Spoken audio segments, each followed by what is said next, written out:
ஆரோனை போல ஒருவன் அழைக்காவிட்டார் இந்த ஊழியத்தை ஒருவனாலும் செய்ய முடியாது, செய்யவும் கூடாது. கர்த்தர் அழைத்திருக்க வேண்டும்.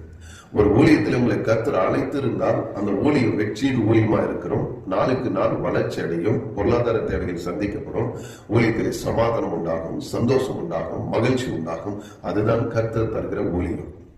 கர்த்தர் தராத ஊழியம் எப்படி இருக்கும் என்றால், அங்கே சமாதானம் இருக்காது, சந்தோஷம் இருக்காது, மகிழ்ச்சி இருக்காது, விடுதலை இருக்காது, சுகம் இருக்காது, ஆவியானவர் இருக்க மாட்டார். ஏனென்றால் ஆவியர் அங்கு தேவன் அவர்களை தெரிந்து கொள்ளவில்லை, தேவன் அவர்களை அழைக்கவில்லை என்று ஊழியத்துக்கு.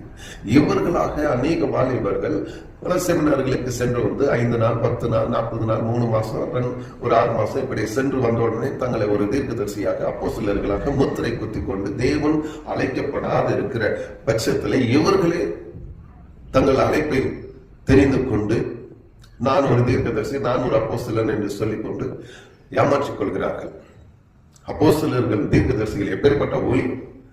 தங்களை வெறுக்க வேண்டும், வெறுத்து தள்ள வேண்டும், எல்லா மாம்சத்தின் இச்சை வெறுக்க வேண்டும், உலகத்தை வெறுக்க வேண்டும், மறைந்திருக்க வேண்டும். அப்போஸ்தலர்களும் தீர்க்கதரிசிகளும் விளம்பரம் படுத்தக்கூடாது, அவர்கள் மறைந்திருக்க வேண்டும். அவர்கள் ஒரு அஸ்திபாரம், அப்போஸ்தலர்கள் ஒரு அஸ்திபாரம், தீர்க்கதரிசிகள் ஒரு அஸ்திபாரம். அது பெரிய கனமான ஊழியம், அது விளையாட்டு அல்ல. இன்று அநேக வாலிபர்கள் ஊழியத்தை விளையாட்டாக எடுத்துக்கொண்டு செய்கிறார்கள். நார்த் இந்தியா முழுவதும் அநேக வாலிபர்கள் எழுந்திருக்கிறார்கள்.